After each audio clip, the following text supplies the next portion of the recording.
Hello, mes benguises d'amour, et bienvenue sur le podcast qui vous embarque dans le monde tel que je le vois. Je suis Patrick, animateur de Pat Tankscast, et aujourd'hui on va parler de ce moment précis où la journée de boulot se termine et où les leggings, les baskets et les super pouvoirs entrent en scène. Et oui, il y en a qui troquent l'odeur du vin avec celle de la sueur, et ils trouvent ça normal. Crossfit, course à pied, Aerox, escalade, pourquoi les Parisiens font ça? Et comment le sport est devenu un vrai sas de décompression urbain? On en parle tout de suite.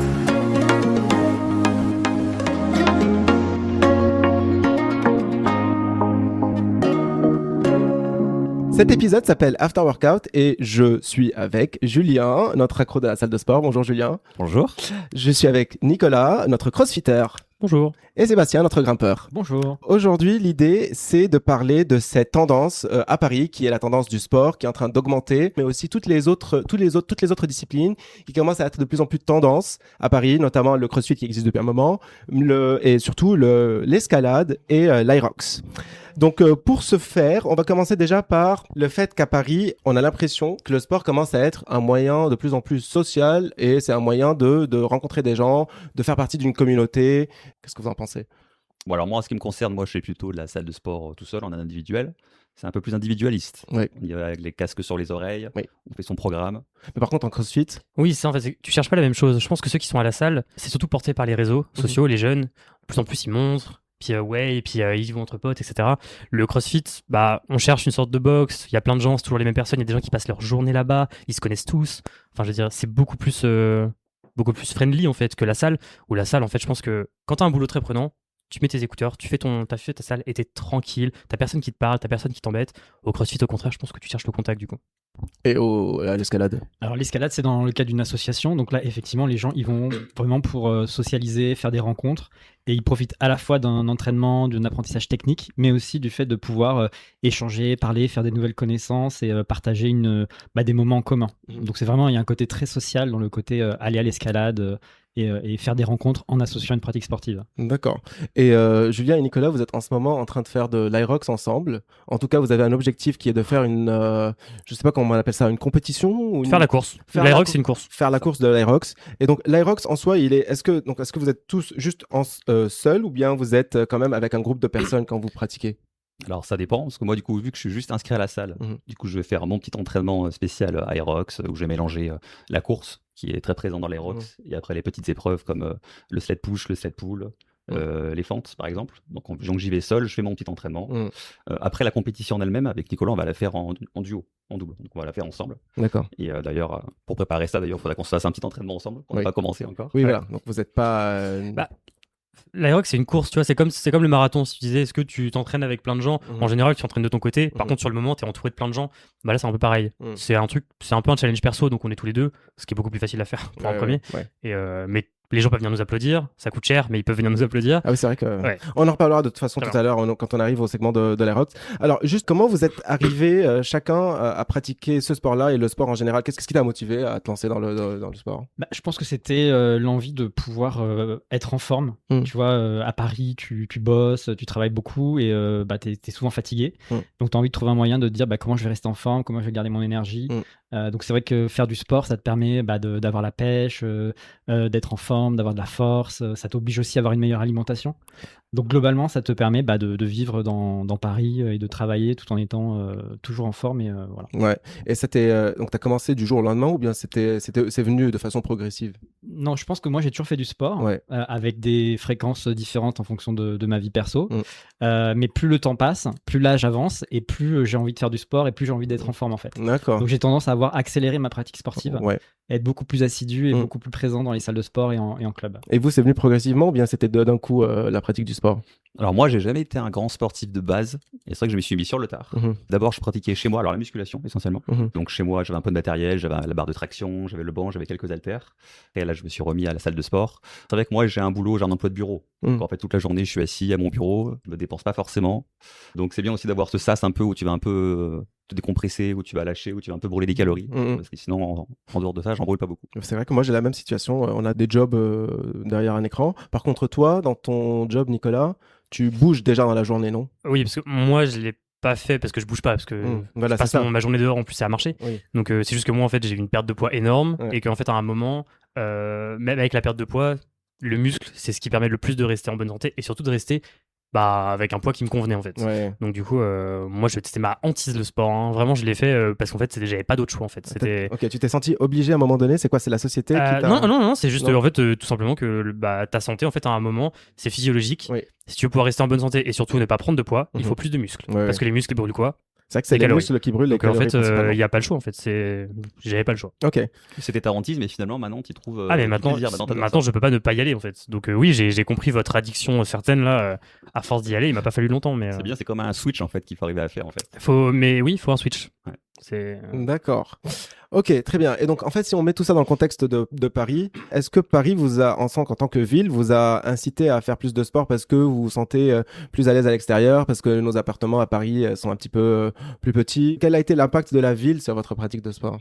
Je pense qu'à Paris, tu as aussi une sorte d'exemplarité, c'est-à-dire que les gens font du sport tout autour de toi, donc il y a un effet quand même, tous tes amis vont au sport, donc à un moment donné, si tu fais pas de sport, tu te sens un peu obligé aussi de faire comme tout le monde, donc il y a un effet aussi masse qui compte, et puis il y a le côté effectivement avoir une activité sociale, sortir de chez soi, faire quelque chose dans lequel tu prends du plaisir et qui te fait du bien, donc il n'y a pas beaucoup d'activités où à la fois tu prends du plaisir et tu te fais du bien. J'ai l'impression qu'il y a eu aussi un effet confinement pendant le coronavirus, on s'est tous retrouvés enfermés chez soi, avec forcément des petits appartements, comme tu disais. C'est un peu, j'ai l'impression que les gens ont fait plus de sport du coup pendant le confinement, ils ont profité pour sortir dehors, pour aller courir. Et ils ont pris l'habitude. Ouais, c'est pour ça qu'en fait, dans les stats, l'augmentation significative, elle est il y a 4 ans ou 5 ans, donc ça coïncide un petit peu avec le Covid, enfin il y a 5-6 ans, où vraiment le pourcentage des Parisiens qui pratiquent le sport a plus que doublé à Paris. En fait, là je regarde, généralement, normalement les Parisiens étaient à 2 heures à peu près il y a 5-6 ans, et maintenant ils sont à plus de 4 heures et quart de pratique de sport par semaine. Donc, en moyenne. C'est aussi beaucoup. C'est quand même beaucoup quand je trouve autour de 4 heures. Et ça a sans doute été en même temps que le télétravail. C'est-à-dire que je pense que les gens en télétravaillant, ils ont plus de temps. Pour aller à la salle de sport qui est peut-être en bas de chez eux. Donc c'est allé, je pense, de pair avec ça. Tout à fait. C'est mon cas, j'en profite de mon télétravail pour aller en salle de sport vers 11h30 sur ma pause de midi en fait. Oui. Il y a beaucoup moins de monde. Oui, déjà il y a beaucoup de monde dans la salle et puis après comme tu es chez toi, et si la salle n'est pas loin de chez toi, tu peux au moins le faire pendant la pause de midi, comme ça le soir tu es tranquille pour tes activités sociales. OK. Et l'offre aussi c'est énormément démultiplié, c'est-à-dire qu'il y a 20 ans dans Paris, il y avait beaucoup moins de clubs de sport. Il coûtait beaucoup plus cher. C'est vrai qu'il y avait des abonnements à 1 200 € par an. Maintenant, pour 30 € par mois, même moins, tu peux accéder à une salle de sport ouverte quasiment 24/24 en bas de chez toi. Donc, l'offre est beaucoup plus importante et accessible. Et pas seulement une salle de sport. Moi, je pense à ma salle de sport à moi. Je ne vais pas citer de marque. J'ai accès à toute la chaîne en France et à toute la chaîne en Europe. Pour 30 €. Ouais, c'est vrai que c'est quand même beaucoup. Il y a un indice dans le. Il y a un indice de couleur dans le. Il y a un indice de couleur. Derrière, non. Patrick est notre égérie de la couleur. Ah oui, elle est là la couleur. Il est là l'indice. Ok. Donc en effet, ce choix-là, il a explosé. Donc il a fallu faire un choix. Alors nous, on est respectivement dans des salles de sport différentes. Qu'est-ce qui t'a amené à choisir ta propre salle de sport? Quelle est la différence en fait? Quels sont les critères en fait qui vous permettent de sélectionner une salle de sport et non pas une autre, Sébastien? Alors moi j'ai pris proche de chez moi parce que je voulais pas forcément passer beaucoup de temps dans les transports, voilà. Et j'aime pas trop fréquenter les vestiaires. Donc je voulais une salle qui me permette de me changer chez moi et de faire l'aller-retour assez facilement. Voilà. Après, tu regardes aussi la qualité de la salle. C'est vrai que les salles sont énormément modernisées ces dernières années. Donc, tu as quand même des salles plus ou moins bien équipées. Donc, c'était important d'avoir une salle bien équipée en musculation. Et puis, le prix, quoi. Si tu peux avoir un prix canon, tu vas choisir la salle avec un prix canon. Et puis, comme disait Julien avant, maintenant, il y a des réseaux. Donc, en t'abonnant à une salle, tu as accès à aussi un grand réseau dans Paris ou ailleurs en France. Et donc, ça, c'est hyper intéressant. Et toi, Nicolas? Moi, avant le CrossFit, j'ai pris la première salle le plus près. Parce que moi, il me fallait de la motivation. Parce que je savais que le moindre truc, une goutte d'eau, je serais pas allé en fait. Donc là, que ça soit ma salle de sport d'avant ou le CrossFit là, je suis à 5 minutes à pied. Comme ça, en fait, j'ai pas d'excuses. En fait, déjà, au début, moi, j'avais besoin d'avoir le moins d'excuses possible pour ne pas y aller. Donc maintenant, honnêtement, je déménagerai. Je chercherais peut-être une box de CrossFit plus près parce qu'il faut que ce soit pratique, mais sinon je resterai là où je suis, quitte à faire un peu plus de route. Okay. Donc c'est principalement la localisation géographique pour toi. Au départ, oui, de toute façon le CrossFit, le prix, on en reparlera peut-être, mais c'est pas ça qui me ferait choisir le CrossFit. Oui, ok. Mais du coup, ta salle de CrossFit où tu restes maintenant, tu y restes parce qu'en fait, tu es attaché à l'équipe, aux gens avec qui tu vas en fait. Non, alors. c'est sympa parce que je connais les coachs, c'est sympa, mais je suis pas attaché, c'est pas mes potes. Donc non, je pourrais changer, c'est juste que j'aime pas le changement. Donc en vrai, quand je suis bien quelque part, moi, c'est très bien comme ça. D'accord. En ce qui me concerne, par rapport à mon choix, ça a été par rapport au cours collectif. À la base, j'aimais pas trop faire la musculation. Donc ce qui m'intéressait, c'est vraiment les cours collectifs, tout ce qui était body pump, body attack et surtout le step. Et donc au début, j'étais dans une salle de sport. Après cette salle de sport là, ils ont viré les cours collectifs, pour ne pas citer la salle de sport. Et du coup, tout le monde s'est rabattu sur la dernière salle de sport aujourd'hui à Paris, qui est une chaîne et qui propose des cours collectifs. Et donc, c'est là où je fais mon step. Et donc, moi, ça sera et ça le sera toujours, en fait, mon critère principal, c'est la mise à disposition aux adhérents de cours collectifs. C'est la dernière salle qui fait des cours collectifs. C'est la dernière chaîne de salles de sport qui fait des cours collectifs. Après, on peut toujours trouver des salles à droite, à gauche. Un peu plus haut de gamme. Soit un peu plus haut de gamme, soit pas forcément haut de gamme, mais des salles qui sont vraiment très locales, qui proposent des cours collectifs, mais ça sera pas une chaîne. Et c'est important pour moi que ça soit une chaîne. Plus de choix de salles. Et aussi, comme je fais beaucoup de steps, ça me permet de choisir les cours de steps qui vont le plus à mon niveau. Donc pour moi, c'est important d'avoir une chaîne avec plusieurs salles à et puis qui t'offre juste une offre de cours de step énorme, parce qu'en fait, si t'as une salle quand on propose qu'un du même style tout le temps, du même style, du même niveau, ça va m'agacer. Donc là, on a vraiment un choix. Le seul truc, c'est que t'es dépendant du fait que la chaîne veut continuer. Et vu qu'elles ont toutes finalement arrêté pour des raisons en général financières, c'est vrai que faut que tu croises les doigts que ça reste, quoi. C'est ça qui est un peu embêtant. Je croise exactement les doigts. On croise les doigts. Avec Sébastien, on fait aussi les cours de step. Mais tu penses que ça a été remplacé par autre chose, hein? Le fait qu'il diminue ses cours de step, les gens ils vont vers d'autres formes. En ce moment, dans les cours collectifs, ce qui marche énormément, c'est tout ce qui est les cours standardisés par les SMILs. En fait, les body pump, les body attack. En fait, ils suivent la Corée, ils suivent les exercices qui sont imposés par la Corée, enfin par la Corée. D'accord. Et donc, c'est beaucoup plus simple en termes d'investissement parce que les pauvres coachs de sport qui font du step, ils doivent déjà préparer la Corée et c'est quand même physiquement assez dur parce qu'ils doivent faire la Corée avec toi, en fait, pour que tu puisses suivre. Alors que tout le monde sait faire un squat. En fait, leur compétence devient plus basée sur l'animation, la motivation des personnes, plutôt que de vraiment faire l'exercice en live devant les adhérents. Ok. Et toi, Julien, du coup, qu'est-ce qui t'a amené à choisir ta salle ? Comme vous, la localisation déjà. C'est la salle qui est moins à côté de chez moi. Moi, je cherchais pas de cours collectifs. Moi, je cherchais juste une salle pour faire de la muscu, pour faire mon programme. Donc, ça me convient très bien là où je suis. Une salle, pareil, qui a beaucoup de possibilités, enfin beaucoup d'emplacements différents. Une chaîne, comme tu disais. Et aussi le fait aussi que tu peux même y aller aussi en Europe aussi. Ah oui. Je suis souvent en vacances dans des villes d'Europe. Oui. Que je ne citerai pas. Puis il y avait un sac offert. Il y avait un sac offert. Et il y a le sac offert. On en parle de ce sac, on le trouve partout. Mais c'est du marketing incroyable. Parce que tu dis aux gens que tu vas avoir un truc offert alors que tu payes 20 balles. Et en plus de ça, tout le monde se trimballe avec. Donc tu as tout le temps dans le métro devant tes yeux quelqu'un qui le fait. Du coup, à un moment, tu te dis. Et si moi j'aurais le sac gratuit aussi. C'est quand même à force de voir ce logo et cette couleur, en fait, tu peux passer à côté de la couleur. Mais c'est pour ça que ça fonctionne ultra désirable. C'est ça. Comme ton t-shirt. Tu sais que j'avais eu l'idée à Halloween de me déguiser en sac Basic Fit. Non, t'as parlé de la marque. C'est pas grave, Si tu veux, on peut lister les autres salles. Ouais, pour équilibrer. Basic Fit Néonès, salle de la forme. Voilà. D'après les règles, il faut que. Keep Cool Fitness Park. Fitness Park. Aqua Boulevard. D'accord, parlons un petit peu plus du CrossFit justement. Donc du coup, de ce que j'ai compris, il y a plus 150% de box de CrossFit qui se sont créés à Paris depuis 5-6 ans. C'est énorme en fait. Oui, c'est énorme. Bah là, par exemple, moi, la box où je suis, ils ouvrent je crois que c'est la plus grosse box de CrossFit dans une agglomération et c'est un projet à plusieurs millions d'euros. Et pourquoi ? Parce qu'en fait, moi, les cours, ils sont blindés tout le temps. On réserve en avance. C'est 12 personnes pour le coach. Autant vous dire que le week-end, bon, il y a des créneaux, il faut les réserver une semaine avant, sinon vous les avez pas. Moi, ça va, j'y vais entre midi et 2, mais sinon... Et ça reste tendance, parce qu'au bout d'un moment, il y a 3-4 ans, c'était vraiment l'apogée. Là, ça maintient. Ça fait parce que ça fait pas longtemps que c'est fait, ça fait une vingtaine d'années max. Mais là, maintenant, l'Aerox, par exemple, a pris un peu le pas. C'est pour ça qu'il y a des... maintenant, il y a des cours que d'Aerox. Il y a 6 cours d'Aerox par semaine. Ils sont blindés une semaine à l'avance. C'est pour les avoir, il faut vraiment que les gens se désistent. Donc, l'Aerox, c'est un peu le nouveau... C'est un peu le nouveau CrossFit, quoi. Mais du coup, est-ce que c'est des marques déposées CrossFit, Aerox ? Oui, parce que du coup, là, tu vois, sur le championnat, c'est vraiment open de CrossFit. Et l'Aerox, la personne qui a inventé ça, enfin, vraiment, elle a tout gagné, là, parce que Grand Palais, quand même, hein. Il loue le Grand Palais pour faire une course. Enfin, je sais pas si on se rend compte de la dinguerie en termes de de capacité en fait. Mais je veux dire, ta box pour faire des séances Aerox, il doit se payer une licence à la marque. Enfin les deux peut-être. Ouais, alors les deux, ça j'avoue je sais pas. Ouais. Je sais que les cours en général c'est des cours qui sont, il y a des cours un peu standardisés du coup genre par exemple toutes les box peuvent faire la même semaine le même cours ou le même jour le même cours par exemple. Ouais. Ça après c'est dépendant. Nous je sais que c'est le gars qui gère la box qui fait les cours toutes les semaines, il les crée. D'accord. Et CrossFit ça consiste en quoi, juste en 2 mots? C'est quoi les c'est exercices? un mélange de disciplines. T'as de l'haltérophilie, de la gym et du cardio en gros. C'est vraiment basé sur les trois pour pas juste être stock, mais être fonctionnel. Et c'est surtout ça moi que je cherchais, c'est garder. J'avais une souplesse assez de base, je voulais la garder. Je voulais pouvoir soulever lourd comme on peut soulever avoir besoin dans la vie de tous les jours.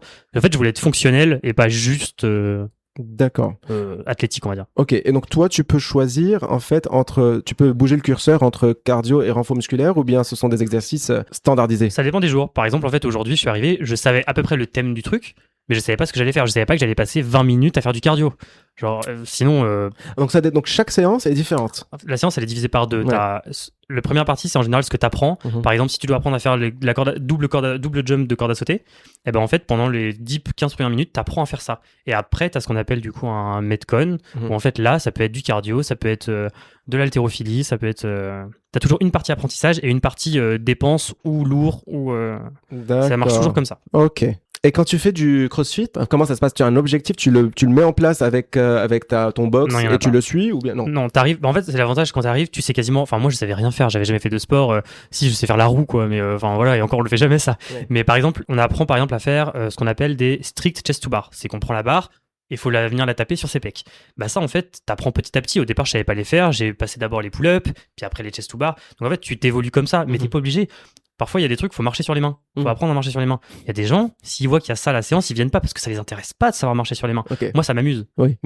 Sinon... Donc, en fait, tu peux avoir le programme de ta journée avant. T'as le thème principal. C'est pour ça, si tu veux pas faire de corde à sauter, bah, en fait, quand il y a le skill, donc l'apprentissage double corde à sauter, bah, tu viens pas. D'accord. Ok. Bon, c'est bien. Ça évite que tu sois déçu parce que moi, je paye en illimité. Donc, peu importe ce que je fais, il y en a qui payent à la séance. C'est 20-25 € la séance. Ah ouais. Donc, si tu viens faire un truc que t'aimes pas, ou même si par exemple Julien qui fait beaucoup de muscu, qui veut par exemple faire les fesses en muscu, il veut pas refaire les fesses au CrossFit le lendemain, bah faut pas qu'il vienne à la séance fesses le lendemain s'il y a la séance fesses parce que sinon il va rien faire. Ouais. Donc il faut quand même pouvoir s'organiser et savoir ce que tu fais à peu près. Ouais, je vois. Ok. Ouais. Et est-ce que tu as vu une évolution dans ton corps depuis le début? Est-ce que tu es satisfait avec donc le résultat que le CrossFit t'apporte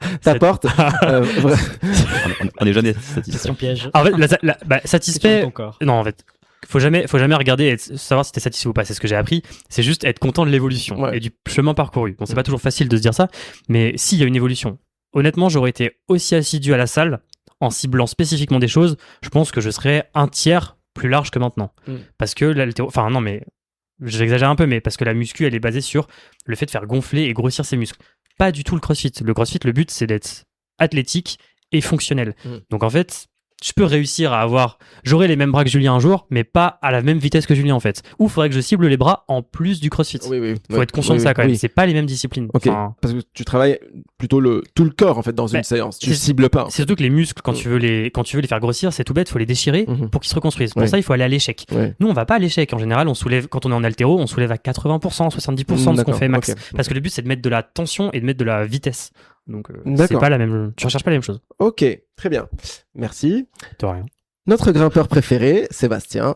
Alors du coup, qu'est-ce qui t'a amené à choisir cette discipline? Alors c'est quand même une discipline qui est plutôt à la mode, donc j'en entendais souvent parler. J'avais beaucoup d'amis autour de moi qui me disaient on s'est inscrit, c'est super bien, il faut que tu essayes. Donc c'est quand même c'est un peu comme le CrossFit, c'est un peu un truc tendance dont on parle beaucoup.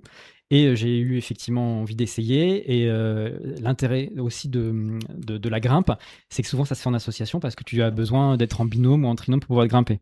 Donc l'idée c'était aussi de pouvoir avoir une activité qui te permette de rencontrer des nouvelles personnes, de ne pas être forcément seul dans ta pratique, à l'inverse justement des salles de musculation.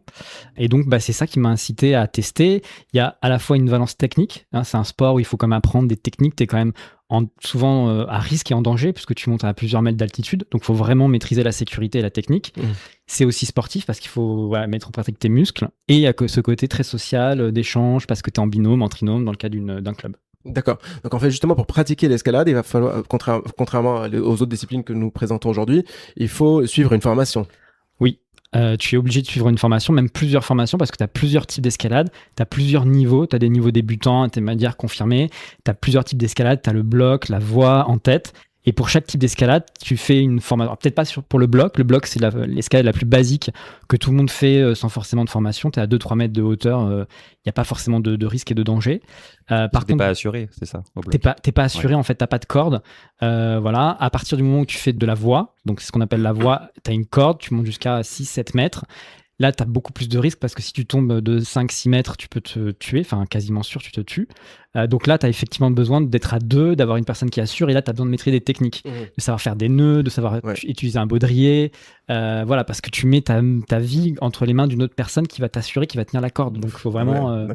elle a intérêt aussi à bien savoir ce qu'elle fait. Exactement. Et toi, t'as intérêt à bien choisir. Exactement. Ça rigole pas quand même. Ton assureur. T'as ta vie en danger à chaque fois. Faut pas que tu te sois fâché avec ton assureur la veille, quoi. Que ce soit un bon ami et pas un ennemi. Et de toute façon, quand j'ai été une fois avec toi, tu as quand même le choix. Si tu as des doutes sur ton assureur ce jour-là, il y a quand même des options automatiques. Oui, exactement. Tu as un système au fait automatique où l'assureur est remplacé par une machine. Oui. Voilà, donc tu peux le faire tout seul si vraiment tu as envie. Et, voilà, si t'as pas ton assureur aussi pèse 50 kg de moins que toi. Oh. Alors en général, on te préconise d'équilibrer pour que si jamais l'un chute, l'autre compense. On tolère, je crois, jusqu'à 20-25 kilos d'écart. Okay, donc voilà, il y a une marge de tolérance. Après, c'est très technique. Donc des fois, il y a des écarts plus importants, mais si tu maîtrises bien la technique, tu peux absorber des écarts de poids plus importants. D'accord. Et du coup, tu parlais de communauté. Oui. Alors, donc moi, je suis dans un club. Donc, on a des jours et des horaires de rendez-vous. Donc, ça permet déjà d'être formé puisqu'il y a un encadrement. Donc, il y a des membres du club qui ont des niveaux de certification qui permettent de recevoir une formation. Donc, ça, c'est très pratique d'être formé. Ça te permet aussi de jamais être seul quand tu fais une grimpe à la corde puisque tu as besoin d'être 2. Donc, tu as toujours un partenaire. Quel que soit le jour où tu y vas, tu trouveras toujours quelqu'un qui est disponible pour ça. Et il y a toujours des moments de convivialité qui sont proposés, des goûters, des sorties, des week-ends. Donc, si tu n'as pas peur de grossir tous les jours à 4 heures, tu peux aller goûter après ta grimpe. Donc c'est très sympa, très convivial, ça te permet de rencontrer de nouvelles personnes, de partager une activité avec d'autres. Donc à ce côté, voilà, si tu conjugues le plaisir et le sport, c'est vraiment top. D'accord. Okay. Est-ce que tu as des risques? Tu t'es déjà blessé à l'escalade? Tu as des risques de blessure? Oui, en fait, tu as des risques de chute. Voilà, donc tu chutes de 2-3 mètres, donc c'est impressionnant. Et si tu te récupères pas bien contre la paroi, moi un jour je me suis cogné la cheville et donc j'ai eu mal à la cheville pendant plusieurs jours. Ce qui est pas énorme, mais je connais des gens qui ont chuté et qui sont pris la paroi sur la tête. Donc là c'est en salle, mais quand tu es à l'extérieur, la paroi elle peut être très rugueuse et tu peux vraiment t'égratigner. Donc effectivement c'est un sport à risque. Est-ce que vous faites des séances à l'extérieur ou bien vous vous contentez de faire les séances que à l'intérieur des salles d'escalade à Paris? Donc, le club propose des excursions, donc soit la journée, soit en week-end, où effectivement tu peux aller grimper sur des falaises en extérieur, sous réserve que tu aies la bonne assurance, parce qu'il faut une assurance spéciale pour te couvrir. Donc effectivement, tu peux faire ça en extérieur. D'accord. Okay. Vous avez déjà essayé, vous, l'escalade? Au collège, au bac, au lycée, j'avais l'option escalade, donc on le faisait dans le bac.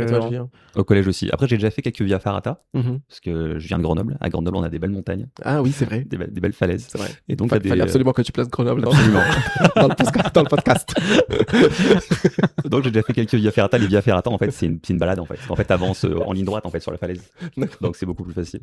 Okay. C'est un peu ce qu'on a fait aussi sur le volcan. C'est vrai. Au Cap Vert. La descente ou la montée, parce que... On en parle de ce volcan. Alors, volcan au Cap Vert, on monte 4 heures de presque escalade. Et arrivé à un moment donné, on trouve plus de chemin. Et en fait, c'est parce qu'il y avait plus de chemin. Il y avait une corde attachée à une falaise. Qui était le seul moyen de redescendre. Il fallait passer en s'accrochant à la corde. En s'accrochant à la corde. Et si tu lâches la corde, ciao. C'était vraiment, il fallait s'accrocher à la corde. C'était dangereux. Donc moi, au bout d'un moment, je me suis dit, soit j'avance, soit il y a 4 heures, il y a 4 heures derrière moi de presque escalade. Je sais pas ce qui était mieux. Ça a duré 1 minute. C'était juste 3 mètres à faire. Il était vraiment très court, mais très dangereux. Bref. Alors, ceci marque la fin de la première partie d'After Workout. Donc, dans la deuxième partie, on discutera de l'Aerox, de la nutrition, des blessures et de quelques anecdotes salées liées à la communauté des sportifs à Paris. Si vous avez aimé cet épisode, abonnez-vous sur Angami, Amazon Music, Apple Podcast, Deezer, Spotify et YouTube. Et suivez nos réseaux sociaux sur @PatTanksMedia pour toutes les nouveautés. À la prochaine, Penguies!